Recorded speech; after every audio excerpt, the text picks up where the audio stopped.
Welcome to From Rundown to Renewed, the podcast for the woman who's ready to lay down the weight she's been carrying and step into the truth of who God says she is. Here we talk about renewing your mind, finding your worth in Christ, and learning how to take every thought captive so you can walk in freedom, confidence, and purpose. We're so glad you're here. Let's grow together. Hi, I'm Mackenzie. Hey, I'm Denise, and welcome to the podcast From Rundown to Renewed. Today we have Cendrine Hosado joining us. Cendrine is a trauma-informed life consultant and neurosomatic intelligence practitioner who helps complex trauma survivors move out of survival mode and into greater safety and wholeness. As the founder of Pursuing Wholesome Health, she brings together neuroscience, somatics, and faith to support nervous system regulation, emotional healing, and sustainable transformation. Her work emphasizes creating safety in the body so healing and spiritual growth can unfold with greatness and care. So welcome, Cendrine. We are so honored to have you on our podcast today. Yeah, thank you for having me. I'm very excited to be here. So for people that are listening that have no idea about what somatic healing is, can you give us a introduction to that? Yeah, somatic healing is a funny thing because like the word somatics means so many things to different people. And so it helps maybe to get to the basics of why somatics even matters. And when they studied the vagus nerve, they discovered that unlike what we thought, that the brain gives all the commands and the body follows, it's actually more of an 80% body sending signals to the brain and 20% brain sending signals to the body, which is kind of why you can't tell a kid that's scared of a monster in the closet, just go back to bed. We could say there isn't, but our body is still going to experience the anxiety and the fear. And so if we hug that kid, give a little regulation to the body, the squeezing and the signals that our nervous system takes in through various avenues, like there's all sorts of input systems that all communicate to the body, then it can send signals up and say, okay, we're on board now. You're safe. You're speaking my language now. So we're basically speaking the body language because we can't just logic our way out of fear and the experience of it once it's shown up in our body. So I hope that helps give a baseline for where we start with that. Yeah, I'm really excited for this conversation. Me too. So we're going through a series about living abundantly. And what does that mean personally to you in your field?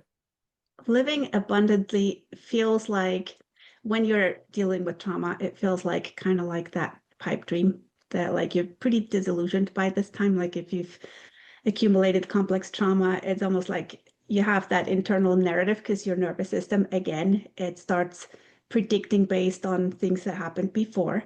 And so it's these messages of like abundance is for everybody else. It's not for me, like because it has learned and cataloged. And so this belief system comes in to protect you from the pain of disappointment, of hoping again.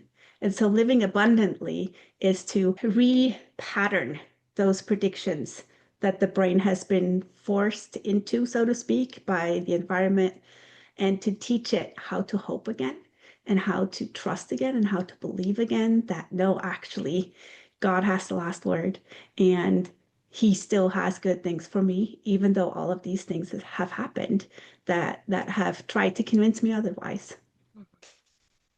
Denise and I were talking a little bit ago about how sometimes when we get triggered, there is this understanding in our brain. We know how to rewire our thoughts. We know how to take our thoughts captive and renew our minds. But there's something that is happening inside our body that like we can't control. And it's like, why am I struggling with this? I know these things, but my body's having this reaction in a different way. How can you work through that with the Lord and with this somatic healing? Yeah, really good question. And ultimately, it shows that battle that Paul described of like my flesh is doing what I don't want to do, and my spirit wants to do it, and I'm still not doing it. I think what he's talking about is this pull and push between conscious and subconscious, which kind of, in my logic, is my conscious mind, my thoughts, and my subconscious nervous system patterning. And so when I think of how to help support my renewing of the mind from a somatic level, it's like God actually knew what he was talking about. We just didn't get the science behind it. So a lot of us dismissed it because we're like, eh. But he's telling us, says, be grateful at all times, like always give thanks for what we can still be thankful for, rejoicing, the praying, the meditating, all of those things are actually nervous system regulating. And when we do those things, and of course, like the neurosomatic tools that I incorporate, God made our bodies, and our bodies respond to it based on assessments and reassessments that we can see, oh yeah, my body's relaxing now. And so when we incorporate the renewing of the mind of like the way we usually think of it as, yeah, just keep speaking truth, keep declaring all of the truths, to combine it or help the body come along with it is like we can actually do it while doing some of these tools so that the body is feeling the safety signals while we're reintroducing truth. Because when we just kind of shove it down our throat, so to speak, it becomes a threat to the nervous system. And when we combine it with these safety signals, then it becomes much more able to land. And it doesn't take as many reps, so to speak, because we're helping our body realize this is safe. This is actually safe to engage with, to believe, to sink into. What are some of those things to create safety in your body, to remind it that it's safe? Yeah, you want to know some of the tools that we do in Absolutely. Okay, so this is going to get really practical. This is going to be really helpful for anyone who is disconnected from their body and doesn't quite know what's good and what's not. Because if you have any in your audience that are coming from the complex trauma history, we learn to disconnect. And so when people tell you to just get grounded or just regulate your nervous system, you might find yourself saying, well, what does that even feel like? Or what, like, the question of, well, okay, so we did this meditation. I feel nothing. I feel nothing different. Like, how can I tell if it helped? So there's a very body-based, very objective way to assess it so that if you're not in touch enough yet because of interoception having been just shut down, we can use our body to give us feedback. And one of those ways, like when we regulate and when it's a tool that our nervous system likes because we're very unique. So this, what I'm going to show you may not work for everybody, but it's a little bit of a getting to know your body. But usually if it's a good tool, it will improve your range of motion. It will decrease pain. It will give you better balance. So there's various ways we can test it. And I'm going to show you my two main ones. And so the first one that doesn't work super great for me, but that like works for most of them is like an arm rotation. So this is like you do a baseline. You hold your arm up straight. Maybe you guys do it because I'm going to walk you through an exercise so then you can tell if it's better or not. So all you do is fold it forward. Don't force it. Just see how far forward does it go and kind of maybe mark where's my finger pointing. And then that's your baseline. So mark that in your head so that after the exercise, we can see if you can go further, because then that would mean that's one of the tools you want to use. My personal favorite is the neck rotation. And you just look all the way to the side as far over as you can and mark what's the last thing you can see clearly. Like see where the blur line is. And then you can do the same thing to the other side. And so those can be our reassessments afterwards, after we do the tool. So one tool that I love because stress, neck issues is one of my main things. So I'm going to teach you guys the accessory nerve reset, which is it runs down the axial muscle. So what you do is you find your collarbone and you can bring your shoulder forward a little bit so you can trace it as close to the center as you can. You can push two fingers kind of in and up under the bone. And with the other finger, you go behind your ear, and from behind your ear, you start tapping down to where your fingers are at the clavicle, and you go up and down nice and slow. And you breathe deeply while you're doing this. Try, if you can, breathing in maybe for 3 and out for 6. Like the key for regulating is to usually make it twice as long on the out breath as the in breath. And then once you've gone up and down about 5 times, you can pause. And then take a good deep breath in. And then let's reassess and see how that side responded. I don't know if your shoulder rotation will be a reliable tool for you. I always like to check my neck because my neck is the one that tells me for sure. So go ahead and try your neck rotation as well and see. Yep. Oh yeah. Whoa. Wow. That was so So then, simple. yeah, and you then do it on the other side as well, because sometimes for me, almost all the tools that I do give me a greater response on the left side than on the right side. That doesn't mean that all things are always better on one side, but it's just fun to get to know your body and to realize, oh, my body's actually giving me feedback. It's like, oh, you took some stress away. I can relax now. I don't have to be hyper vigilant. So this is one super simple one. And there's so many more. If this one didn't work, so many more. You'll find something that works. So cool. So what led you to this? And like you said, trauma, and then this helps. So what was your path to this somatic movement? Yeah, personal desperation.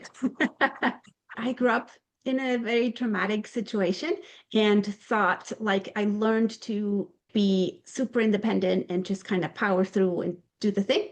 And then got away from it, thought this is great. I am like, life is good now. And then I went right into another traumatic situation. And it was just like when there's repeat, it's like even harder to bounce back from. And I could just tell I need something here. And I didn't, until that point, I didn't realize how much I had survived by dissociation.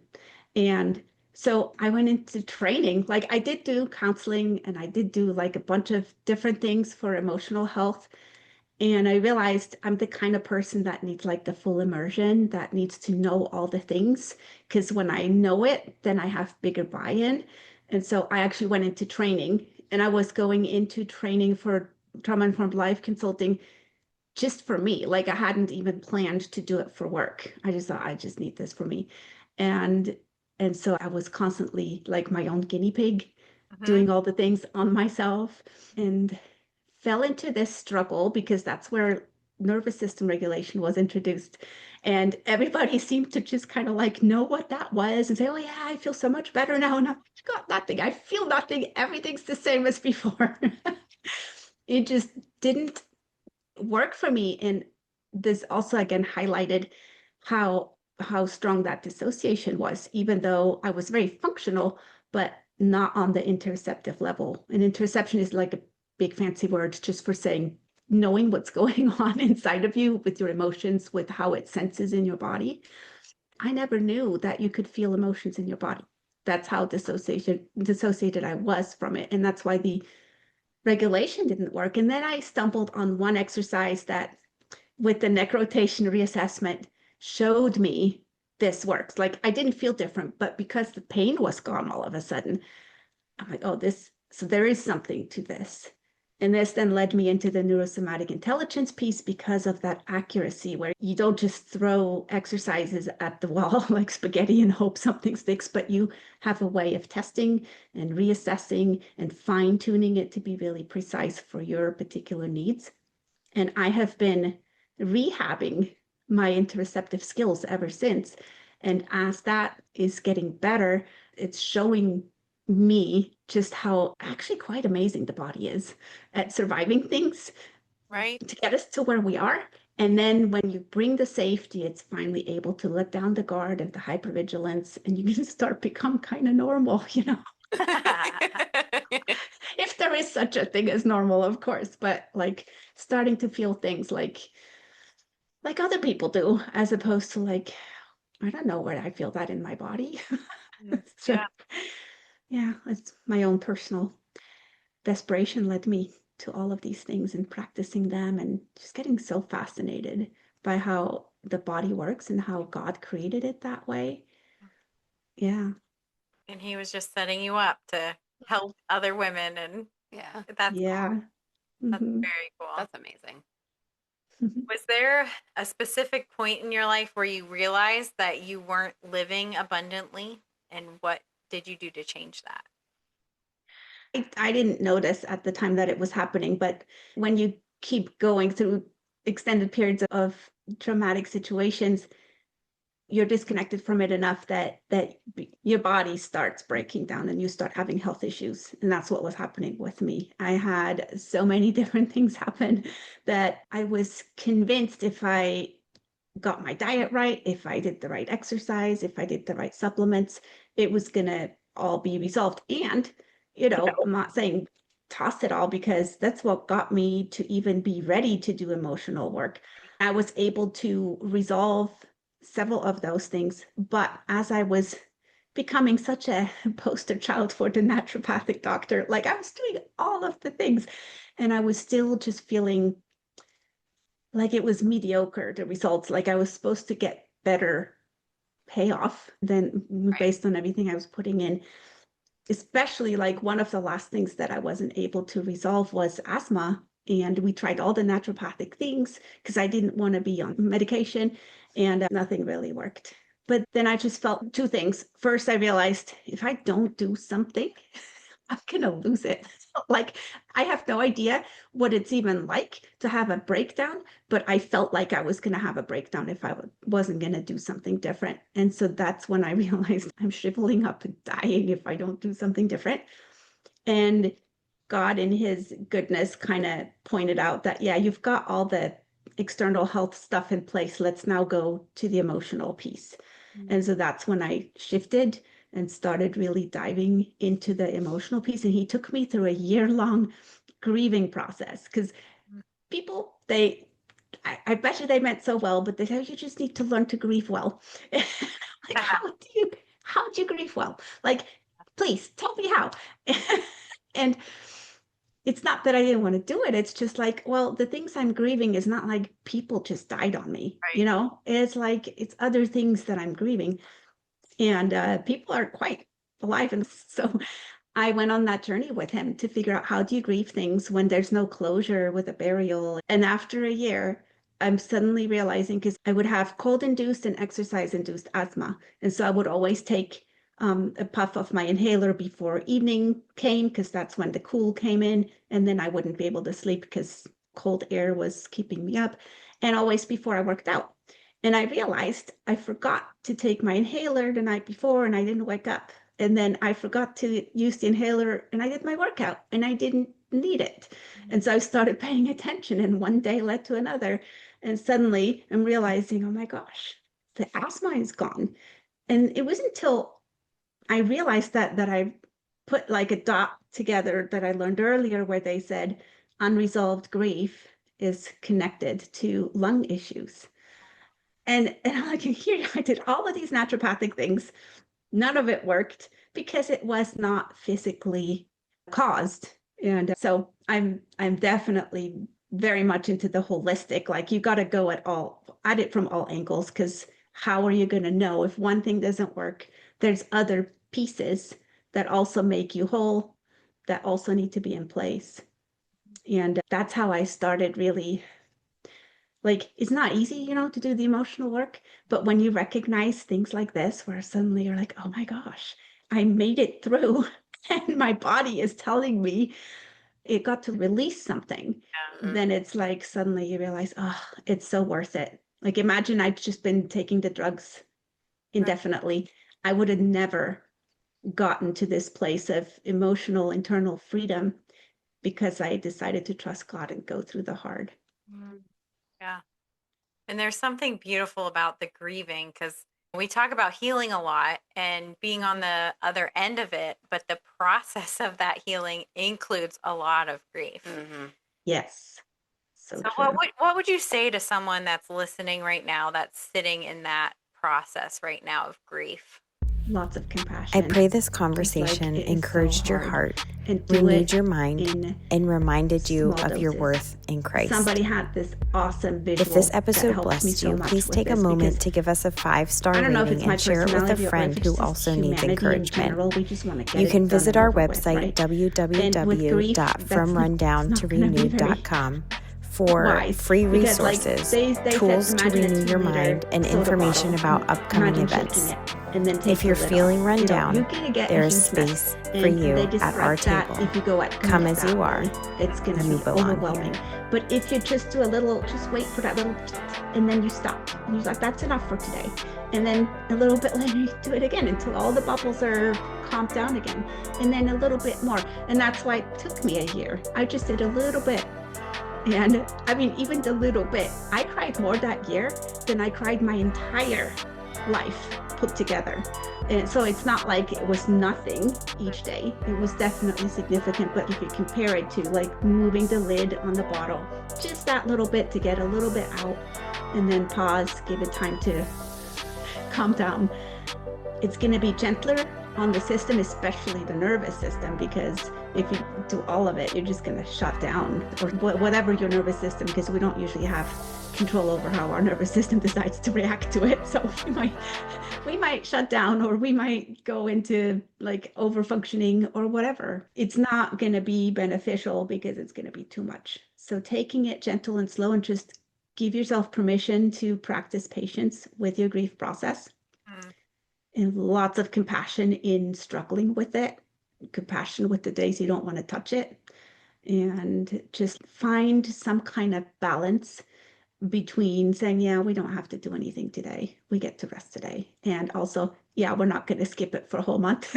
It's so easy to want to go into avoidance too.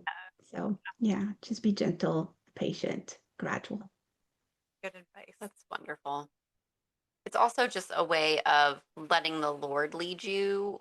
And it's like you guys are partnering together to walk through that grief and that hardship. And some days you might push yourself a little bit, and other days you need to take a step back. And I think that the Lord is just so gracious in meeting you wherever that is, which is wonderful. Yeah. Yeah. And it will say too, like, that whole grieving process, I did that before I knew any of the neurosomatic intelligence tools. Now that I have those tools, I include them in what I grieve, like, because I still got stuff. We all still got stuff coming up, right? And so we learn to kind of do a little emotional hygiene instead of letting it all pile on. So I combine it with tools to make it even safer for my system to learn. It's not going to wipe you out. It's not going to take forever. We can touch this, we can come back out.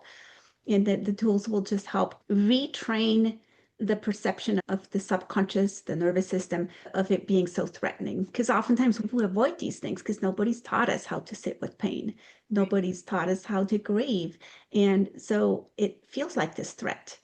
And of course, we'll brace subconsciously. And as we keep doing it and keep wrapping it up in safety signals, then we get less avoidant and more like, oh yeah, we can do a little bit. It's going to be okay.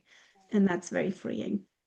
Well, I love that you said it's freeing. And I think it's also like on this topic of abundant living, it doesn't feel like it in the moment, but to walk through your pain is choosing abundance because you're, like you said, I mean, with everything that you dealt with, there was such a disassociation and you could function, but you weren't truly living Yeah, the authenticity that God created you to have because the exactly. trauma was louder Yeah. and you couldn't. And so making those brave decisions to heal and to grieve and all of that, I think it's so important for people to know that's choosing abundance because you're choosing to be here in all that God has in this moment. And he sits with you in your pain. Like he's not absent.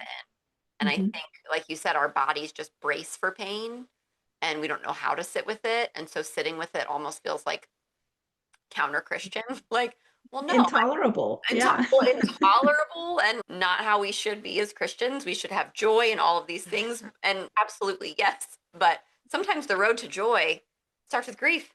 Yes. It starts with really sitting with Yeah. the intolerable pain. Yeah. Yeah, absolutely. And I think, especially for us who have God and his word, and how often does he tell us not to be afraid? And we're so afraid of pain, which is so understandable because we haven't been taught ways to be with it in a safe way. But when we think of abundant living being disobeying fear and saying, you know what, fear wants to keep me from abundance. That's right. That's like what fear does. It keeps us imprisoned. And when we recognize, like, there's two things that I automatically push the pause button on when I notice something that makes me afraid, or something where I feel like I should, or the guilt energy coming up. I'm like, yep, that's not God. If that's showing up, then I'm going to not do anything and pause and wait to see, what does God say? Because if I'm going to do it because I should, or because I'm afraid, then I'm probably going to do the exact opposite of what God's will is.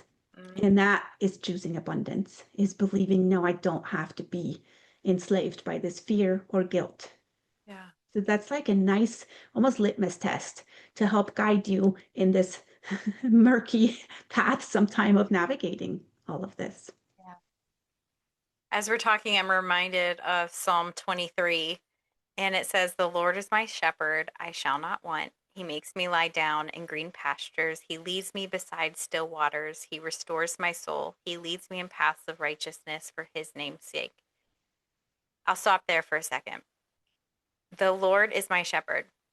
The shepherd was like one of the lowest jobs in this time, right? Like the youngest brother always got to be the shepherd, which is why David was the shepherd. So he's saying, "The Lord is my shepherd, I shall not want." I shall not want is a declaration and a decision that David made there, that we get to make too. And he makes me lie down in green pastures. So if the Lord is our shepherd, that makes us the silly sheep. And sometimes they need guided to lie down in green pastures, to rest. That's so good. And in everything that we experience in our nervous system and with our trauma, and we can want to shove it down and hide it away, but we are called to rest, and in green pastures. Like, it's not a muddy pit that the pigs live in. These are green pastures. Like, so they're good places. And then it continues on in verse 4, "Even though I walk through the valley of the shadow of death, I will fear no evil, for you are with me. Your rod and your staff, they comfort me." We will walk through the valley. We will have trials, but we can take comfort that the shadow of death, the shadow, you can think of like a cat in the sun, and the shadow is so much bigger, right? It could look like a lion to a child. That shadow is a lot bigger, but it's not the destination or the dwelling place that the Lord has for us. It continues, and it's so good. "You prepare a table before me in the presence of my enemies. You anoint my head with oil. My cup overflows. Surely goodness and mercy shall follow me all the days of my life, and I shall dwell in the house of the Lord forever." So for anyone listening that is like, "No, I just want to stuff this away, I don't want to sit with it," I want to encourage you, like, the Lord will give you rest in good places in his timing. And that the shadow that you're living in isn't your end game. It's not your dwelling place. It's an awesome psalm to meditate on, because I think the other thing that's so hard for Christians is when the bad stuff happens. It's so hard not to blame God, right? It's so hard to keep trusting him when we're like, well, why didn't you protect me from this? And then to trust, no, he's still the good shepherd. There's other stuff at work here. He didn't do this. He didn't do this to me. And he is gonna make this backfire for the enemy in some way. like that in the presence of my enemies. Yeah. There's gonna be an evidence of God still being God in the middle of this impossibility of overcoming the things that the enemy has caused. Well, in that verse, "You prepare a table before me," like, he's preparing abundance for you, and his presence and work will show off, like, in you, in your life, when you choose all the verses ahead of that, right? Because that's the end of the psalm. So when you choose to rest, and when you choose to not focus on that shadow, but focus on the good shepherd, that's evidence of the Lord, like, in you, in front of your enemies, despite all that happened at their hands that they did to you, or whatever that looks like, right? I mean, ooh, that's good. That's good. Do you think that there was a belief that you had that you were in agreement with that was not from the Lord that you had to break in order to step into this abundance? Yeah, for me, one of the major core traumas was emotional neglect, and that creates these beliefs of I'll never be good enough. Nothing I ever do will be enough to get me what I need, the love, the unconditional love. And every one of us has some kind of belief like this when we trace our story back. We just, as kids, we haven't got the logic part of our brain is not developed yet. So we just make conclusions based on the emotions, and it's always turned towards self because it must be us. Like then that's something we can do something about, as opposed to like we can't go change the grown-ups, we can't do all the things, so we turn inward. And so we have these beliefs, and it's not that we still believe them here, but they keep showing up in how we act, in how we respond to things whenever we partner with desperation energy, and that like, oh, I gotta try harder, do more. Like if we're over functioners, there's a belief system still hiding down there that says I gotta do more. Lying down in green pastures is exactly that invitation to realize, wait, no, I don't have to earn this. I was never supposed to earn this. And so it's that combination of knowing it already and still adjusting to let our subconscious self and the younger parts of us catch up. Because like we think, no, we're these grown-ups now, and look, we know this, and yet the behavior reflects, no, there's still parts of us that believe this. And then gently guiding, like uniting us in like saying, oh, okay, so let's make sure we all get on this one plane, this unitedness with God and how he says things are, repatterning that belief. And when it's created that early, it's almost like it wouldn't be unusual for it to have happened pre-verbally. So it's also that's why the somatic piece comes in even more, because we didn't have words for it yet, but it was already a belief. And then we can start working with the body to process and speak body language truth, so to speak. Wow. Yeah. That's interesting of like some of it could have been stored in our body before we were even talking. I Yeah. read this one book. It's called Feelings Buried Alive Never Die. And Oh it yeah. actually talks about like how in the womb it all starts like Yep. with your mom's nervous system Mhm. and what that is like while you are in the womb. It's so Yeah. interesting. The body is Yeah. so interesting. Yeah, they've done studies, and children with parents with a dysregulated nervous system, their baseline cortisol levels are higher Wow. than other kids. And so this is why regulation is so important, is we start training to bring that cortisol level, the baseline down, like permanently down, as opposed to no, back up here, back, like, because that's what happened with me when I first started regulating, is it would last maybe 10 minutes, and then I was right back to seized up and hypervigilance. Like my nervous system was saying, it's not safe to feel safe for longer than 10 minutes, And so the more often we do it, it's like it's that like walking a path long enough to create a groove. And that's how brain repatterning and plasticity works, is we're discontinuing the old one and we're starting, it's like the technical term is myelinating the new path, because the more reps we do, the more it's like an electrical wire that has that coating around it that allows it to conduct.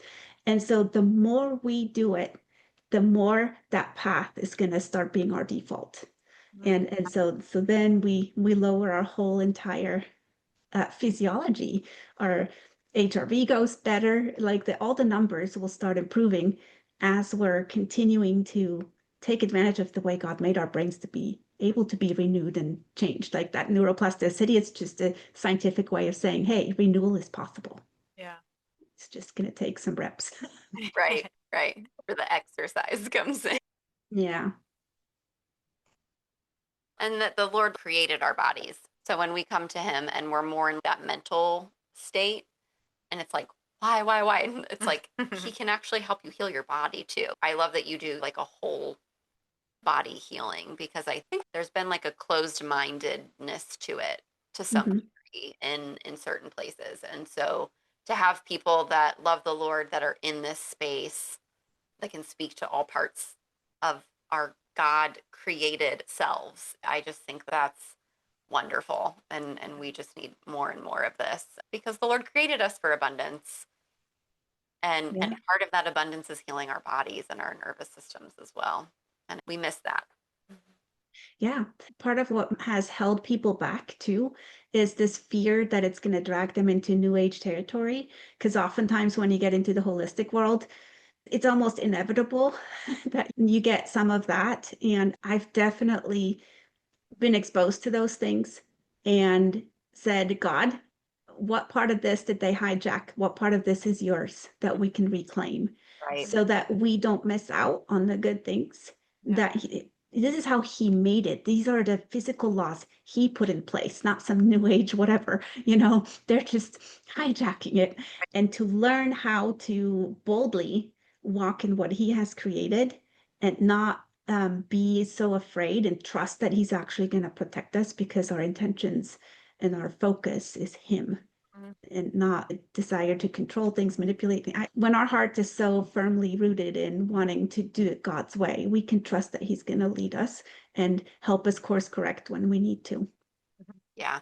I think that's a great way to look at it because you're right. There is that fear of dabbling in things that aren't of the Lord, but we have authority and Mhm. the Lord gives us wisdom and discernment, and he will lead that too. If there's something that's off, you don't have to block out the neuroscience and all of that healing Mhm. that can happen in a way that is honoring to him. Yeah, Maybe something will happen. And I think that's a fear, that's more of a fear driven decision than it is a faith right. decision. Yeah, exactly. Yeah. Mhm. Yeah. A great point. What habits or practices do you personally do to cultivate that abundance mindset? The first one that jumps in my head is I do this Bible study with a friend of mine. We do it online so that schedules don't mess with us. We just connect each morning. And one of the things we do, we go super slow. We just eke out everything we can out of one or two verses. And then we always end it with what we have come to call goodness reports. We always force ourselves to look back over the day and report something out of the like not the usual, like yes, there's many things we take for granted, but like we can list those and keep listing those, but picking specifically that day, how did I see God's goodness? And that's retraining our brains because our brains bias towards negativity and threat, so we tend to look for threat. So if we consciously force ourselves to look for the good, that's retraining and rebuilding the brain to actually expect goodness and to have that attitude. So that's how I start every morning because I figure first things first. And it just works well for me that way. I know some people are evening people and it works better for them at night, but for me, best time. And just also sitting with God, having conversation with him, not just studying and praying, but actually connecting Mhm. with him. Those two things keep me anchored so that I don't overdo and get like over focused on the NSI tools, for instance, because we can get so hyper focused on things that it's almost like, yeah, wait, no, God is leading me to use those tools. That's not going to become my focus. But Yeah. then throughout the day, just like we wash our hands and brush our teeth, I do some neurosomatic tools because I know that the repetition is what builds the resilience and capacity. And the more, especially I've done, because of my history with dissociation, I've done daily exercises to rehab the interoceptive ability. And as I'm doing that, it's very interesting to start noticing things I've never noticed before and realize this stuff works, is really helping my brain reconnect those areas because it's like the insula is kind of where the interoception happens in the brain. And so the tools that activate that brain area, as I'm doing them, even though I'm not feeling anything in the moment, as I go through like counseling sessions or times with God or even self-awareness, suddenly I'm like, whoa, I'm noticing this. I've never noticed this before. And it just helps motivate me to keep going in these practices towards greater health and abundance of becoming everything we can be, Mhm. reclaiming all that the enemy's stolen. Mhm. the Lord is making the world just bigger and brighter for you. Mm-hmm. Yeah. I love that. That's where you can find that joy and the abundance. Yeah, it is like going from a black and white screen to a colored screen. Yeah. And just seeing things in a whole new light. Amazing. Yeah. That's really I neat. love that meaning, like the black and white anyway, because that's how we get when we're in trauma, black and white. And so it's a double meaning that you just introduced there. It's like, yeah, I'm not as black and white anymore. I'm actually able to hold more nuance, and Mhm. it's that too is abundance. Yeah. Absolutely. Yeah, that's a great visual. Well, thank you so much for being on our podcast. This was a really great conversation, and I hope so many people come to you. Yeah, absolutely. We need you. Yeah. Yeah. Yeah. I love this work, and it's like me getting to pay it forward with the work I do is like God showing me, see, I brought beauty out of the ashes. Right. Yeah. Things that you would have not been able to do before. And Right. now you're able to like actually advance the kingdom because you figured it out, and now you can help others figure it out. Yeah. Yeah. Very rewarding. And I definitely welcome anybody. It's a joy. It's a real joy to do this work. I pray this conversation encouraged your heart, renewed your mind, and reminded you of your worth in Christ. If this episode blessed you, please take a moment to give us a 5-star rating and share it with a friend who also needs encouragement. You can visit our website, www.fromrundowntorenewed.com, for free resources, tools to renew your mind, and information about upcoming events. If you're feeling run down, there is space for you at our table. Come as you are. You belong here.